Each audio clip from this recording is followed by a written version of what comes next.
Welcome to a presentation by Donald Potter,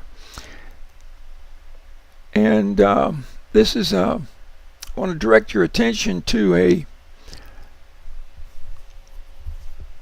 recent article by J. Richard Gentry published in Psychology Today on July the 13th, 2017. You can access the document itself at the link below, and there'll be some other links also.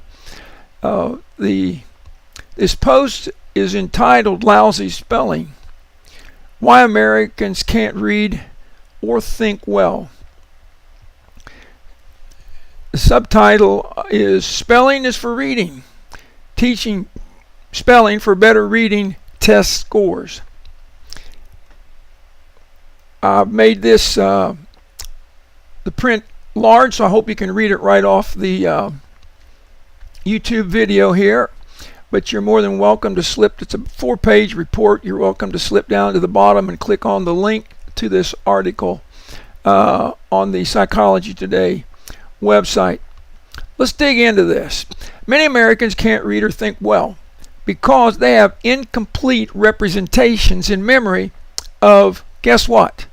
Spelling words. In recent groundbreaking scientific studies of beginning reading, along with staggering new evidence from college students, an impressive complement of empirical, peer-reviewed research studies have incontrovertibly proven that the reading brain requires spelling knowledge. So why aren't we teaching spelling in our schools? Maybe it's because Common Core and alternative state standards failed to address spelling adequately. Today, too many reading researchers and even basal reading programs with 2018 copyrights don't see lack of spelling as a major problem in reading instruction. They have missed a spelling-reading connection by either treating decoding and encoding as one and the same, or by leaving out spelling completely. This misunderstanding of the spelling-reading connection flies in the face of 2 decades of research in cognitive psychology and neuroscience, leaving us with a problem. There is a serious gap between the existing research in spelling and its application in the classroom. Moving our text up a little bit here. Both the National Reading Panel, which was used to craft federal literacy policy beginning in 2001, and the National Early Literacy Panel's 2010 report were to look specifically at what impacted reading. Both studies omitted spelling.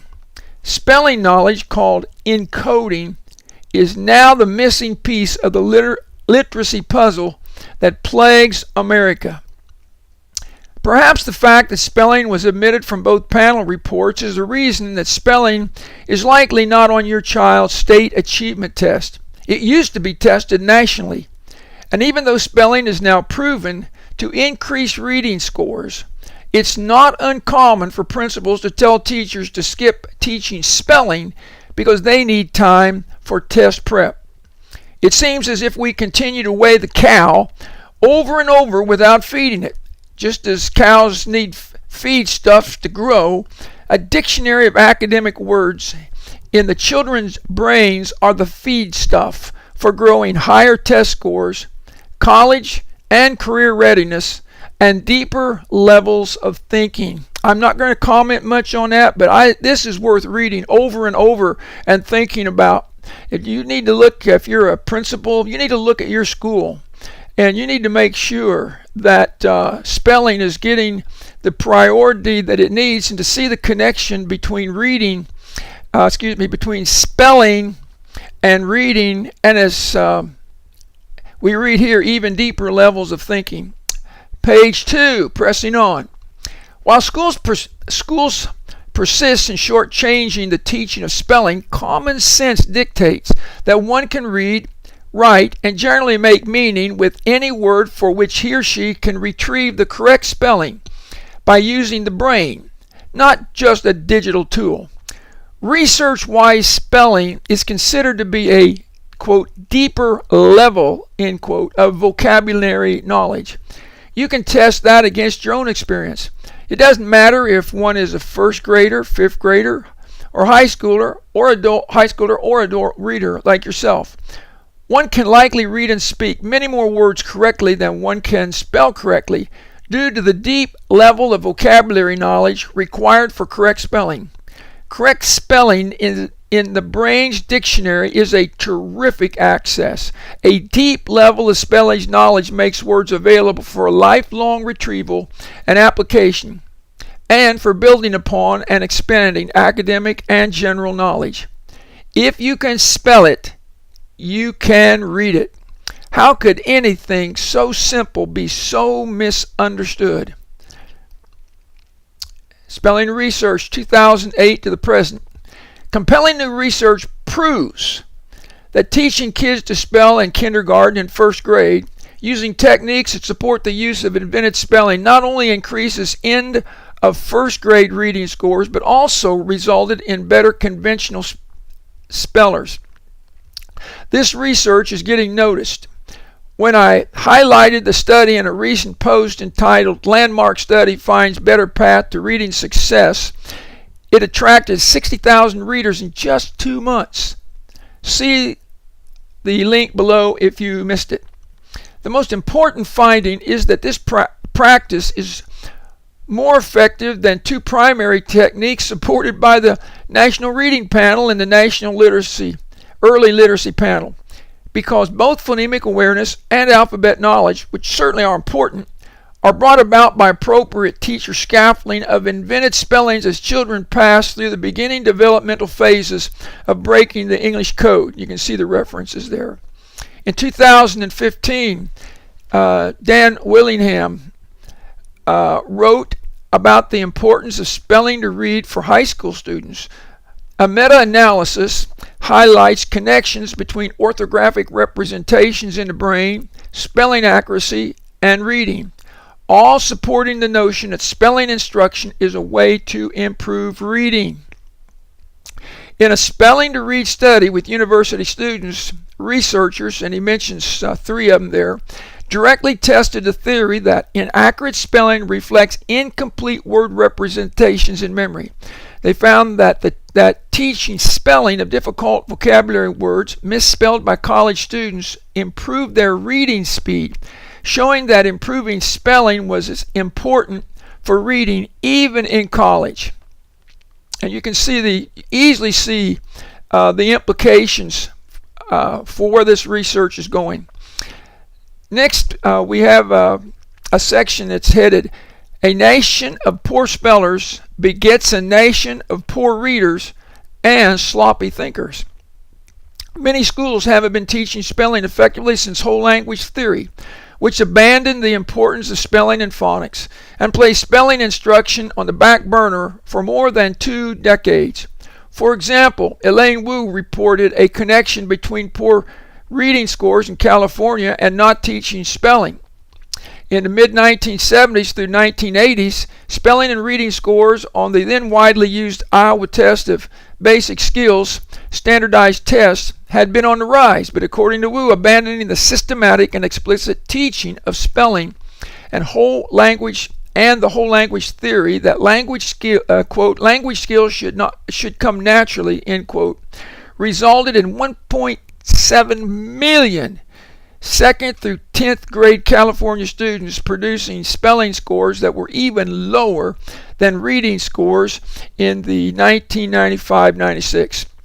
That was after California's 1994 ranking at the bottom of the nation in Federal Survey on Reading, again, which Wu blamed on abandoning the teaching of spelling. We didn't learn much from history. We need to bring back national test of spelling skills. And I'd like to interject here that I was in the classroom in about 93 or 94, when whole language in my district came through and removed both handwriting and spelling books. And I remember that many of the experienced teachers were just aghast when they saw the spelling books literally ripped out of the classrooms, as far as I know, not returned. We were told, and I was told in the workshops, to choose words out of the students' reading selections.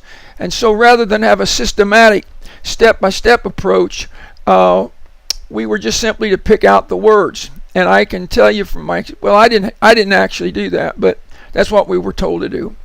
That would be probably worthy of a book I might write someday. Pressing on, scores of researchers as well as renowned 21st century neuroscientists and cognitive psychologists ranging from Stanislas Dehaene, and that's his book Reading in the Brain, a must read, and Don Willingham's 2015 book have put to rest the whole language views which abandon the importance of spelling and phonics.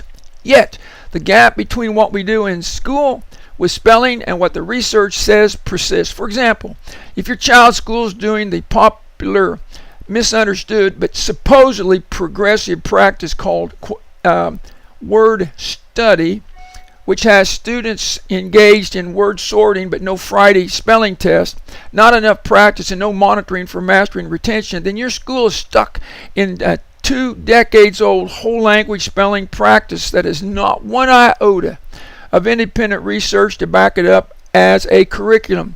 Relabeling the teaching of spelling as, quote, word study, end quote, and saying it is constructivist or integrated does not make it best practice.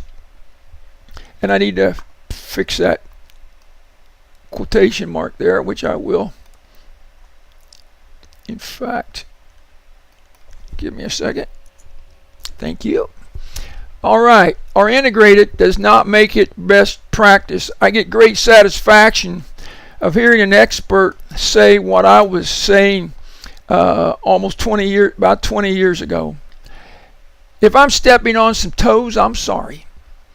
I realize that some of my readers spent 10 years bringing word study into the district to replace research-based spelling books. But now you should know that it's not working. Open your eyes, America! Exclamation mark. Teach spelling! Exclamation mark. There is, however, hope. Many principals and administrators are beginning to wake up to the fact that instructional practices for teaching spelling in our schools are lagging behind the research. They're looking beyond the spelling component in the reading program that gives students the wrong words at the wrong time for the wrong reasons. That is, choosing words from a reading lesson that aren't developmentally appropriate. Well, let me finish this paragraph. There is no research base for giving children the wrong words, even if labeled integrated. In a recent conference presentation that I did for principals and administrators on this topic, the administrators' evaluations give me hope that things can change. I want to pause here just for a second. I tutor many students. This year I have actually 14 hours of after-school tutoring, not counting the tutoring I do at school. And when the kids come to me and show me their spelling words, it's just unbelievable. They're spelling words many times that are far above their level. Generally speaking, they show no spelling patterns or really any understanding of how spelling should be taught. On the other hand,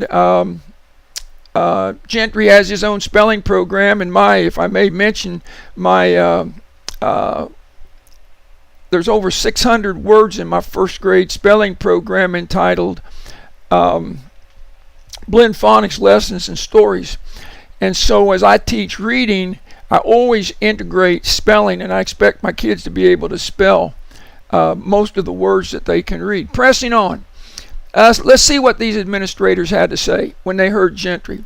The notion that spelling supports reading is an eye-opener, and this blew my mind. Not sure where to go now. This is all new research to me, and this challenged my thinking, were typical responses. This new research on the importance of spelling should open our eyes and challenge our thinking. It blows my mind that schools don't teach spelling in spite of the proven fact that spelling is the very core of the reading brain. It's most critical for schools with struggling readers and English language learners, or schools with state legislatures are demanding that the schools be graded A to F, because schools that have kids who can't spell are going to get very low scores.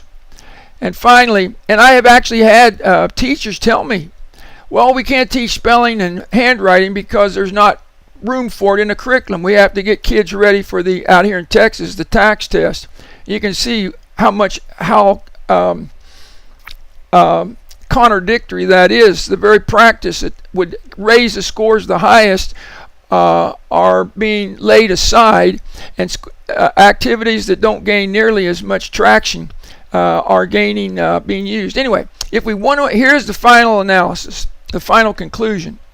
If we want to improve, and I hope you do, if we want to improve reading scores and student achievements, it's not going to happen unless children have spelling knowledge in the brain. The way to ensure this dictionary in the brain is to teach spelling systematically and explicitly, beginning in grade 1 and continue with academic vocabulary throughout the highest levels of academia, with words such as nanoengineering, demur, gastroenterologist, eschatology, suffragette, sacrilegious, and sufferance, and the like. Spelling matters for reading and clear thinking. It even matters for tweeting. And he had to say, some of the highest officials in government have proven it, and I will leave that there. Here are the references that you can look at, and then here are the landmark, the study that he mentioned, and this post. If you will click at the bottom of this YouTube, this training I just finished doing, it'll take you right straight to the article so that you can read the original article. See you later on our next YouTube training. I consider this one of my most important. I hope you really give it serious consideration and share it with every principal and every teacher and every curriculum director in America.